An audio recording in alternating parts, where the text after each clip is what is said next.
ओम नमः शिवाय। शिव महापुराण रुद्र संहिता पार्वती खंड अध्याय 7 नारद द्वारा तपो उपदेश। બ્રહ્માએ કહ્યું, હે નારદ, દુન્યવી બાળકોની જેમ તે કન્યા રડવા લાગ્યા।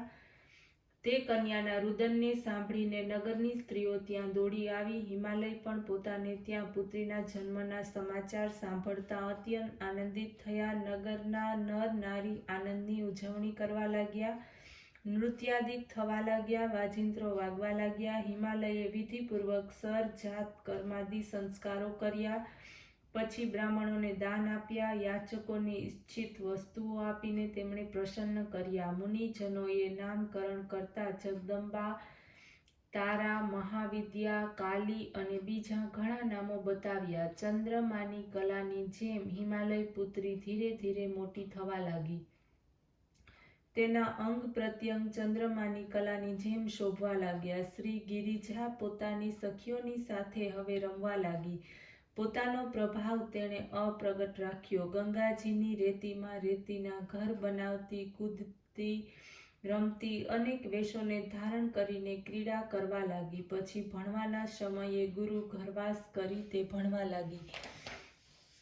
હે નારદ, તમે સારી રીતે શિવ લીલાને જાણતા હતા અને શિવની પ્રેરણાથી જ તમે ત્યાં ગયા હતા। ત્યાં જતા હિમાલય દ્વારા તમારો સત્કાર થયો અને પોતાની કન્યાને તમારી સમક્ષ ઉપસ્થિત કરી તેના દ્વારા સવિનય આવકાર આપવામાં આવ્યો। હિમાલયે પોતે પણ વારંવાર પ્રણામ કર્યા, પછી કહેવા લાગ્યા કે હે નારદ મુનિ, આપ ભૂત, ભવિષ્ય અને વર્તમાન જાણો છો, પરોપકારી અને દયાળુ છો। મારી કન્યાની ભાગ્યરેખા જોવા કૃપા કરો। તેનો પતિ કેવા પ્રકારનો હશે? જ્યારે હિમાલયે આ પ્રમાણે કહ્યું ત્યારે આપે પાર્વતીજીનો હાથ જોઈને કહ્યું કે હે પર્વતરાજ, તમારી કન્યાની ભાગ્યરેખામાં બધા જ ઉત્તમ લક્ષણ છે। તેમનો પતિ યોગી, દિગંબર, નિર્ગુણ, અકામ, માતા પિતા વગરનો, અભિમાન રહિત, અપવિત્ર અને સાધુ વેશને ધારણ કરનારો હશે। આટલું સાંભળતા જ બંને પતિ પત્ની અત્યંત દુઃખી થયા। ઉમા વિચાર કરવા લાગ્યા કે નારદની વાત હંમેશા સાચી હોય છે, તે લક્ષણો તો એકમાત્ર રુદ્રના છે। આવા વિચાર માત્રથી તેમને તો મનમાં અત્યંત આનંદ થયો। ત્યારે અત્યંત વ્યાકુળ થયેલા હિમાલયે આમને કહ્યું કે એના માટે કોઈ ઉપાય હોય તો કહો। આપે તેને પ્રત્યુત્તર આપતા કહ્યું કે હે હિમાલય, આ રેખાનું ફળ તો અવશ્ય મળશે જ, આમ છતાં તે સુખપૂર્વક રહેશે, કારણ કે મેં જે લક્ષણ કહ્યા તે સર્વ લક્ષણો ભગવાન રુદ્રમાં છે। યદ્યપિ આ લક્ષણો અશુભ ગણવામાં આવતા હોય છતાં તે ભગવાન રુદ્રને માટે શુભ ગણવામાં આવે છે, કારણ કે સમર્થનને કોઈ દોષ લાગતો નથી, સૂર્ય કે અગ્નિને કોઈ દોષ હોઈ શકે નહીં। આપ આપની પુત્રીનો વિવાહ તેમની સાથે જ કરી દો, પરંતુ એક મુશ્કેલી છે કે રુદ્ર ભગવાન શ્રી પાર્વતી ઉપર કેવી રીતે પ્રસન્ન થાય, પાર્વતીને તેની પ્રસન્નતા કેવી રીતે મળે? આ ત્યારે જ શક્ય બને જ્યારે સ્વયં પાર્વતીજી તપ દ્વારા તેમને પ્રસન્ન કરવાનો પ્રયાસ કરે। આ પ્રમાણે બંને પતિ પત્નીને કહી તમે ત્યાંથી વિદાય થયા હતા। અધ્યાય 8 નારદની ભવિષ્યવાણી। બ્રહ્મા બોલ્યા, એક સમયે તમે હિમાલયને ત્યાં ગયા હતા। હે મુનિ, ગિરિરાજે તમારો સત્કાર કર્યો ત્યારે તમે પ્રસન્ન થઈને પાર્વતી વિશેની ભવિષ્યવાણી ભાગતા કહ્યું હતું કે આ તમારી કન્યાથી શિવ અર્ધનારીશ્વર થશે।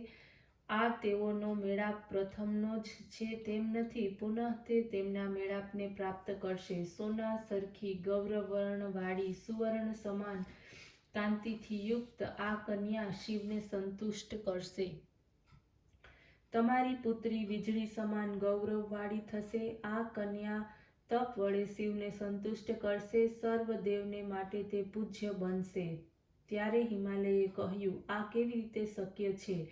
ભગવાન શંકર જીતેન્દ્રિય છે, તે નિત્ય તપસ્યા કરનારા છે, અગોચર છે, તેઓ ધ્યાનમાં રત રહે છે, તેઓ પરબ્રહ્મ સ્વરૂપ છે, પોતાના સ્વરૂપમાં જ સ્થિત રહે છે, વિકારથી રહિત છે, આ જ સ્વપ્ન રૂપે છે, નિર્ગુણ છે અને ઈચ્છાથી રહિત છે। તેઓ નામ વડે મહેશ્વર હર કહેવાય છે। તેમની પ્રતિજ્ઞા કે હે પ્રિય દાક્ષાયણી, તમારા સિવાય હું બીજા કોઈને વરીશ નહીં, તો પછી તે બીજા કોઈને કેવી રીતે વરી શકે? આ પ્રમાણે કહીને ગિરિરાજ હિમાલય ચૂપ રહ્યા. ત્યારે નારદજી આપે કહ્યું હતું કે હે ગિરિરાજ, તમે એ ચિંતા ન કરશો. તમારી પુત્રી કાલી પ્રથમ દક્ષની કન્યા રૂપે થઈ ચૂકી છે. તે સમયે તેમનું નામ સતી હતું. તે મંગલને આપનારી છે. આ સતી દક્ષની કન્યા તથા રુદ્રની પત્ની રૂપે હતી. પિતાના યજ્ઞમાં શરીરના અનાદરને પામીને કોપને વશ થઈ તે સતીએ પોતાના દેહનો ત્યાગ કરી લીધો. તે જ અંબિકા શિવા આજે તમારે ત્યાં પ્રગટ થયા છે. તમારી પુત્રી રત્ન સિંહાસનથી પણ શ્રેષ્ઠ શિવના ઉરુને જ નિત્ય આસન રૂપે પ્રાપ્ત કરશે કે જે પર કોઈનું મન તથા દ્રષ્ટિ જશે નહીં. બ્રહ્મા બોલ્યા, તમે નારદે આ રીતના ઉદાર વચનો કહ્યા પછી ગિરિરાજ પાસેથી વિદાય થઈ તમે સ્વર્ગ તરફ ગયા. પ્રસન્ન થઈ ગિરિરાજ પણ સર્વ સંપત્તિથી ભરપૂર એવા પોતાના ગૃહ વિશે પ્રવેશ્યા. ઓમ નમઃ શિવાય.